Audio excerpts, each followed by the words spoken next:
લગ્યાને દાજા જગ મોહો સ્થાનમાં અકારા જીવતર થયા પારકી પંચાતમાં જેને જે ઇન્દ્રિય વિશે લાગે છે અતરોપત્તિ અસંતોષે પડે જીવડું જાતે બળી ઝાડમાં ઉખાળવી નજરું લાગે મીઠાઈની દુકાનમાં હડકા લગ્યાને દાજા જગ મોહો સ્થાનમાં ભગવાને કહ્યું છે કે મિશ્ર ચેતન પાસે ભૂલે ચૂકે અપેક્ષિત સ્પંદન કરશો ના પોતાને કશાયો પીડશે કષ્ટીલા સંસારમાં ભડકા લગ્યાને દાજા જગ મોહો સ્થાનમાં ઇન્દ્રિયો તો ફાટી જશે વધુ પડતા દાબમાં મધ્યસ્થ ભાવે જીવતર સોહે છે સંસારમાં જીભડીની અથડામણ ભયંકર અસંયમમાં ભડકા લગ્યાને દાજા જગ મોહો સ્થાનમાં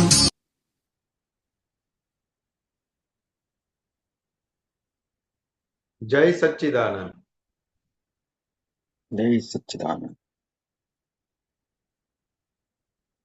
હવે આમાં જે ભગવાને કહ્યું છે કે મિશ્ર ચેતન પાસે ભૂલે ચૂકે અપેક્ષિત સ્પંદન કરશો ના.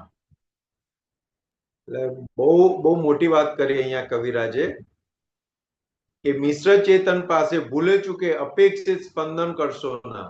એ કોઈ પણ પ્રકારની અપેક્ષા વાળું સ્પંદન કરશો નહીં, કારણ કે એ પહોંચ્યા વગર રહેતું નથી અને પહોંચે એટલે હિસાબ ઉભો થાય. બરાબર. એટલે બહુ મોટી વાત કરી. એટલે શ્રીમદ રાજચંદ્ર કહેતા હતા જ્યાં નજર પડે ત્યાં પાપ છે. તો કે એ કેવી રીતે છેદાય? તો કે પહેલી બે આજ્ઞાથી છેદાય. નહીં તો તરત અંદર ઊભું થાય. બહુ સરસ છે. મળી જાય તો સારું. આ ભોગવવા જેવું છે, આ ખાવા જેવું છે. એટલે નીચે કીધું ને, પોતાને કસાયો પીડશે કષ્ટીલા સંસારમાં. અને ઉપર આખી વાત કરી, ભૂખાળવી નજરું લાગે મીઠાઈની દુકાનમાં. એટલે આખી ભૂખાળવી નજરું છે.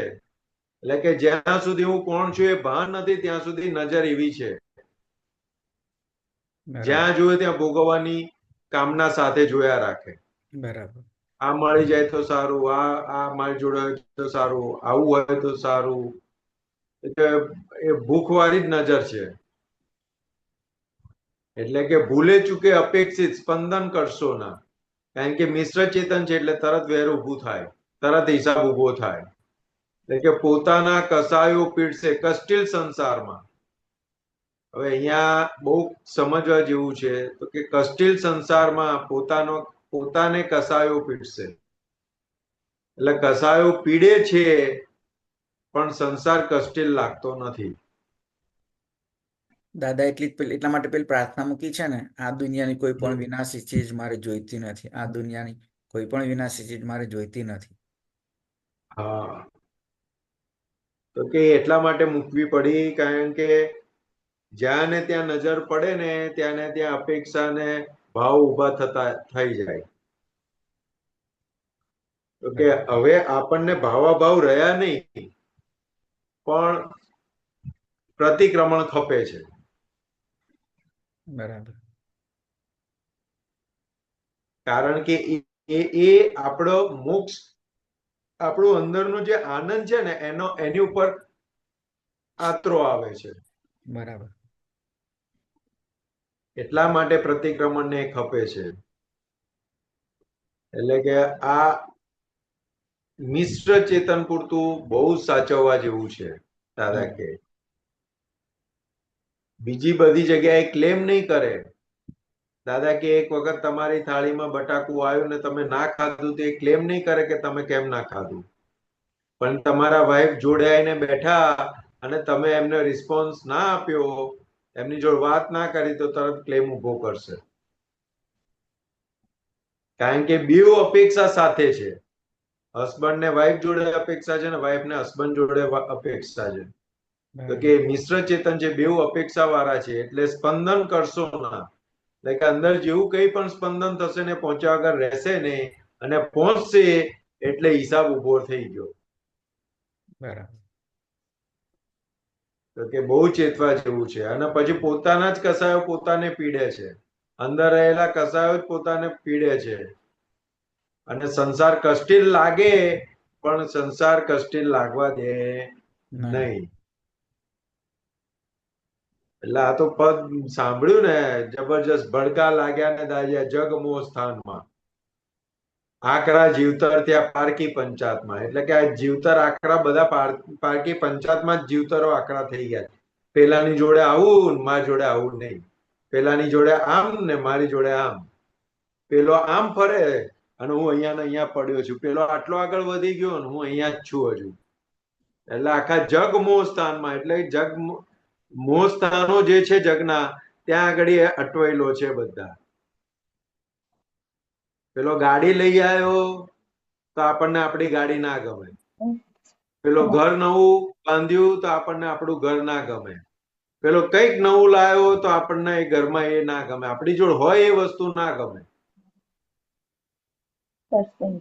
અને એનો કકળાટ જે ચાલુ થાય તો આખું જીવન ધૂળ ધાણી કરી નાખે.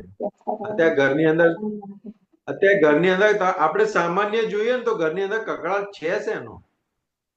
તો ઘરનું ઘર છે, તો કે હા.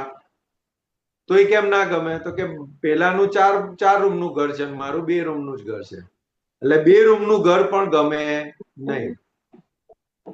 ઘરની અંદર બધું, રસોડામાં બધી જ વસ્તુ હોય, ફ્રીજ, ઓવન, ગેસ મૂકવા, વાસણો મૂકવાના સ્ટેન્ડ, વાસણો, ડાઇનિંગ ટેબલ બધું જ હોય. પણ કે હારું પેલાને ત્યાં 500 લીટરનું ફ્રીજ છે, મારે ત્યાં 200 લીટરનું જ ફ્રીજ છે. પેલાને ત્યાં 20 લીટરનું માઇક્રોવેવ છે, મારે ત્યાં 5 જ લીટરનું છે. હવે આ દુઃખ ક્યાંથી ઉભા થાય? પેલાની પાસે એલજી છે, મારી પાસે સેમસંગ છે. કશું ના હોય તો શોધવાની કોઈ જગ્યા જ નહીં, બધા જ મુદ્દા મળ્યા કરે. એટલે કીધું જગમોહ સ્થાનમાં, ભડકા લાગ્યા ને દાજ્યા જગમોહ સ્થાનમાં, આકરા જીવતર થયા પારકી પંચાતમાં. એટલે કે બધા જીવતર આકરા આ પારકી પંચાતમાં થયા. જે પ્રાપ્ત છે એને ભોગવતો નથી, અને જે બીજે નથી એની માટે વલખા મારે છે, એની પંચાતો કરે છે. એટલે આ તો બહુ ગજબ લખેલું છે કવિરાજે. ભડકા લાગ્યા ને દાજે, એટલે ભડકા લાગે છે, દાજે છે, તોય ખબર નથી પડતી કે આ હું દાજ્યો. કારણ કે પારકી પંચાત તો એવી થઈ ગઈ છે ને કે આ દાજે છે તોય ખબર પડવા નથી દેતો. મોહ એટલો બધો ફરી વળ્યો છે એ વસ્તુનો, વ્યક્તિનો, કે દાજે છે તો એ ખબર નથી પડતી.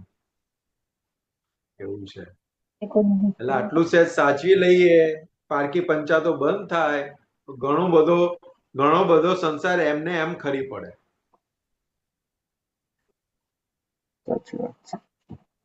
એટલો બધો અંદરથી ફ્રી થઈ જાય ને માણસ, એટલો બધો અંદરથી ફ્રી થઈ જાય ને માણસ, કે એની જોડે ટાઈમ જ ટાઈમ રહે. પછી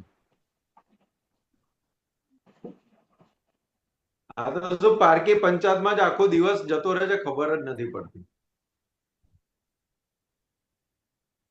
કમ્પેરિઝનમાં જ અડધો ટાઈમ જતો રહે. હા, કમ્પેરિઝનમાં જ અડધો ટાઈમ કાઢી નાખીએ. કમ્પેરિઝન તો એટલું બધું કમ્પેરિઝન એ જ ખાઈ જાય છે ને. સમજ શક્તિ બધી જ કમ્પેરિઝન ખાઈ જાય છે અત્યારે. આને આવું કર્યું, આને આવું કર્યું, આવું મારું થવું છે. અને દુઃખોને ઇન્વાઇટ કરી નાખે છે.